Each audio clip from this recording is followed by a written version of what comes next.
So I have a fragrance review for you today, and I don't feel like putting my face on the camera. I've just done a 12-hour shift and I'm quite tired and I'm not looking that great, and I can't be bothered to make myself look nice. So instead you get the lovely Sweetie, and the fragrance that we are talking about is this one just in front of Sweetie. I really hope she doesn't decide to knock it off, which is quite possible because I think we all know what cats are like. But today's fragrance review is by 4160 Tuesdays, and it's this one here, which is Cloud's Illusion Parfum. So it's the Parfum concentration. I have the 30ml just here.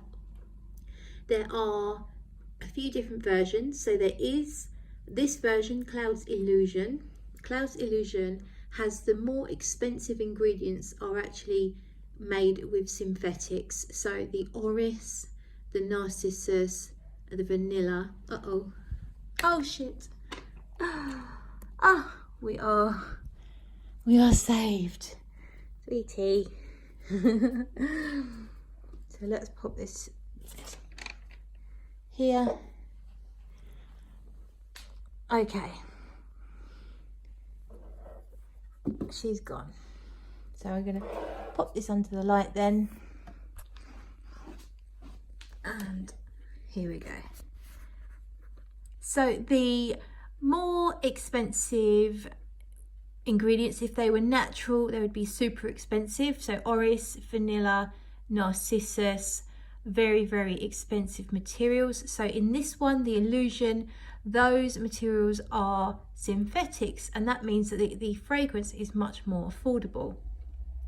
So I'm not going to compare the two because I just want to talk about this one entirely on its own, and we'll start with how it smells when you first spray it. So when you first spray it on your skin, you get lemon, and it's a really kind of tart, vibrant, bright lemon. It's not the lemon of a lemon cleaner from sort of house cleaning products. It certainly doesn't remind me of that. It's a really it's almost a sweet lemon, but it is tart, but it's not bitter.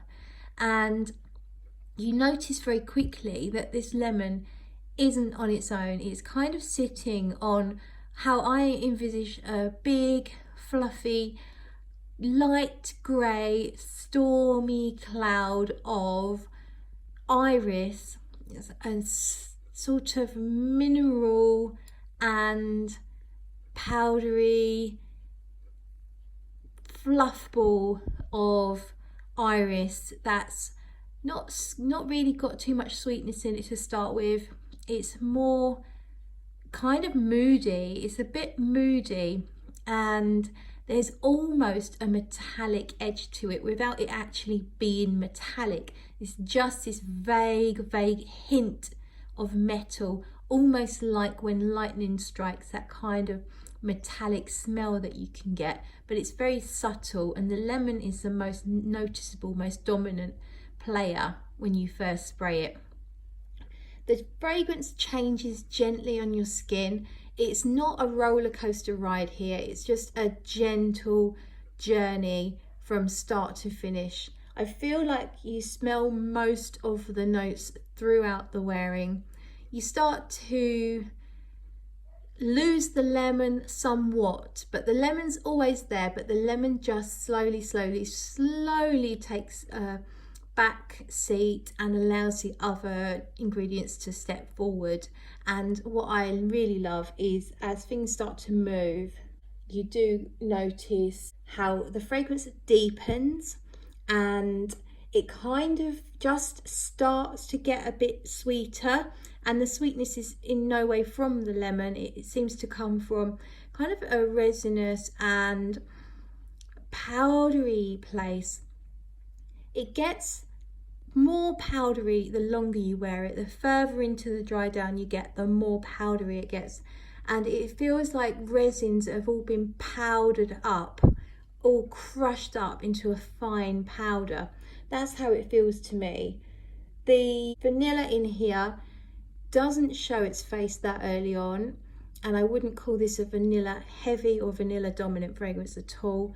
The vanilla almost whispers when you don't even realize it's there. What I found when I wore it today is, as I moved around several hours in, 4, 5, 6, 7, 8 hours in, as I moved around, I smelled a really delectable vanilla note, and I didn't even realize it was me to start with. I just thought, wow, what's that gorgeous vanilla smell? And it's coming from the fragrance, but it's in conjunction with all the other stuff, so you don't necessarily pick it out. It just adds this gorgeous facet. So this does have a note of white chocolate, and it's quite possible that the vanilla is making up that white chocolate note. It's kind of, in the far dry down, it does get, to me, a little bit spicy. Now, I don't think any of the notes are particularly spicy in nature, but it almost gets a touch peppery, but only just a hint. But it just gets more and more rich and sticky in that kind of resinous vein, and it's just really interesting and really beautiful. It just makes a lovely fragrance journey. I didn't get bored wearing it today. It lasted throughout my entire shift and longer, so that's a 12-hour shift, by the way. It's not a beast mode, but it is noticeable. I got a compliment from my colleague. He knows I like fragrances, but I did get a compliment. He doesn't mention it that often, so that's a good thing. This fragrance is inspired by the song by Joni Mitchell called Both Sides Now, and the song's kind of about how you can look at, whether it be life, love, or clouds, or really anything, you can look at it in one way, and that may be a very positive way.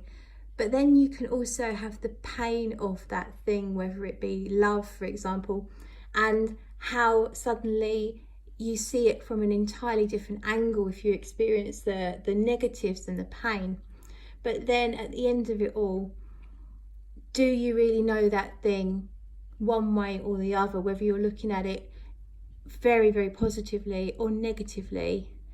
Do you really know what you're seeing and what you're thinking? Anyway, it's kind of very profound and does make you think, and I do think that this fragrance captures that, because you have this kind of fluffy sweetness, you have this vibrant lemon that's really does make you think of sunshine and happiness, but then you have this dark melancholy orris, this kind of thickened, fuzzy, slightly dark thing that's going on. It really is different sides of one fragrance, and I thoroughly enjoy it. I think that if you like things that are a little different but not weird, it's not weird and wonderful, it's really, really pleasant. It's not challenging as such, but it is different.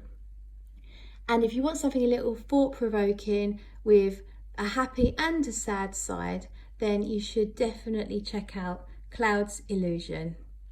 Thank you for watching. See you in the next video.